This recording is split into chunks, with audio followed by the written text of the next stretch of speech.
All right, let's talk about the Kansas City Chiefs, the back-to-back reigning Super Bowl champion Kansas City Chiefs, as we are legally required to refer to them as. They're heading for a three-peat, undefeated, and they're making more moves than anybody else. They've already made two big trades, and guess what? There's some reporting out that maybe they're linked to yet another massive move. The momentum in Kansas City continues to build. Exciting time for the Chiefs. I'm Nick, and this is Saturday Morning Inspection.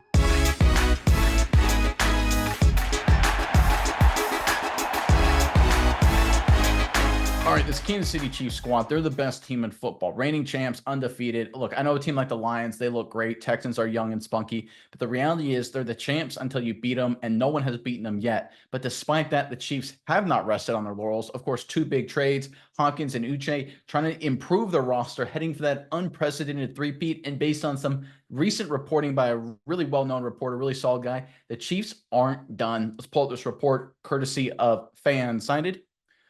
With the trade deadline approaching, Chiefs general manager Brett Veach has attempted to inject fresh talent into their hobbled roster. Kansas City already added wide receiver DeAndre Hopkins and pass rusher Josh Uche over the past 2 weeks, but they may not be done just yet. According to ESPN's Jeremy Fowler, who is one of the best NFL reporters out there, he is not like a clickbaity kind of guy. He's 100%. Hey, listen, he's got the context, he's got the information, he's dialed into the programs. He's a very serious reporter. He said Kansas City is at least monitoring the cornerback market ahead of the deadline on November 5th.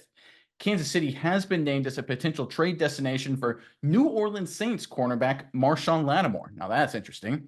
The four-time Pro Bowl cornerback has yet to surrender a touchdown and has only allowed a 69.1 quarterback rating when targeted, the second lowest rating of his career.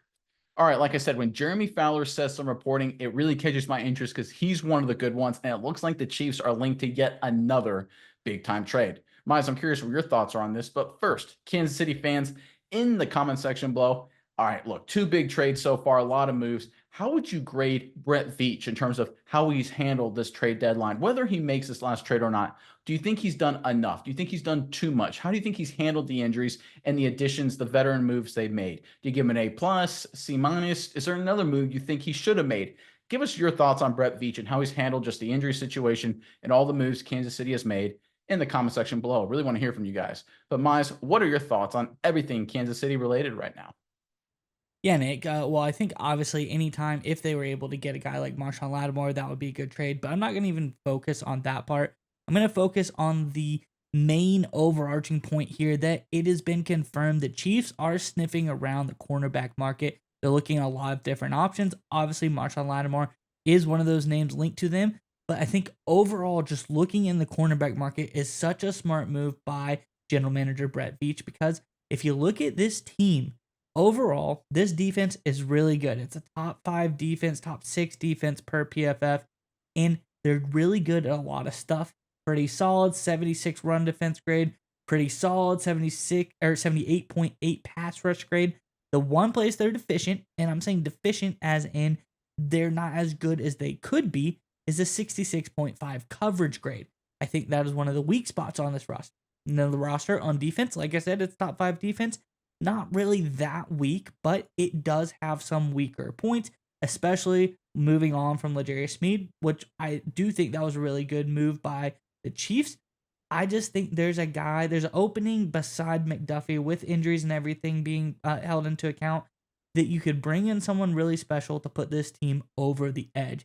I think when you look around this roster, that's the number one point of need is a guy to go on the opposite side of superstar Trent McDuffie, make it a little bit easier for him. And I think hitting the cornerback market and potentially making a trade for someone is going to be something that's going to elevate the Chiefs season to the next level. This is a team that played a lot of good football this year, but as we all know, they have had a ton of close games. They've won by the skin of their teeth a bunch of times. And I think having another really good or even top tier corner on this roster is going to help them out dramatically. So again, Brett Veach, he knows he has his finger on the pulse of this team. He knows exactly what they need. They need more pass rush. Boom, get the pass rusher. They need a little bit of help at the wide receiver position. Boom, gets Hopkins for basically nothing. I think he's going to do the same at the corner position. I really like what he's going with these moves.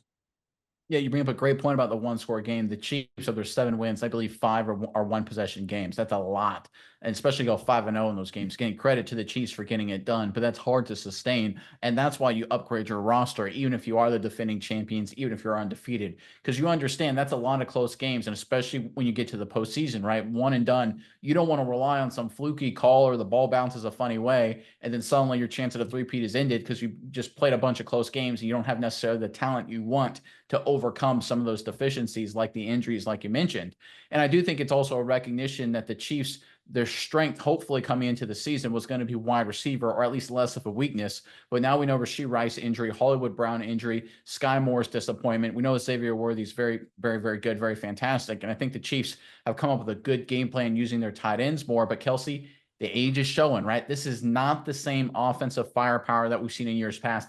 And Hopkins is a nice addition. Kareem Hunt has done good work since he's arrived, but the reality is they are not nearly as good at offense as they've been in their prior Super Bowl runs. They're just not even close. So what does that mean? It means they have to turn over to their defense. And in years past, what they've done is if they've had weaknesses, let's say at linebacker, making something up, or let's say a corner or safety or whatever, they'd be okay with their team being average. You'd say, okay, as long as our weakest part, as long as we're middle of the pack of the NFL, we'll be okay because we know Mahomes in the offense will help cover up some of those deficiencies.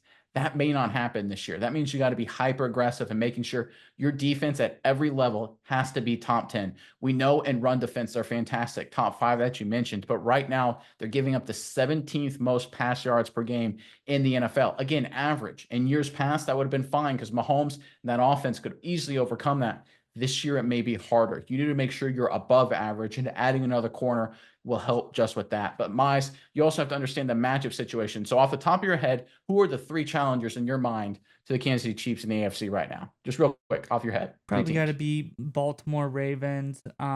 Maybe someone like the Texans or somebody like that could come in, be a little feisty. And then looking at the rest of the roster, I don't know, Buffalo Bills, somewhere along that line. Exactly. So what do you have there? You've got 3 MVP quarterbacks, right? Exactly. And look, with those MVP quarterbacks, sometimes they can do amazing things, just like Mahomes can, right? You need guys at every level of the defense to offset that. If your offense is a little deficient in talent, the Chiefs recognize that in the middle of the season. They say Texans could beat us, the Bills could beat us, and the Ravens could beat us. We have to find a way to counteract in order CJ Stroud, Josh Allen, and Lamar Jackson. And this latest move, if they do it, and I think they will help them achieve their goal.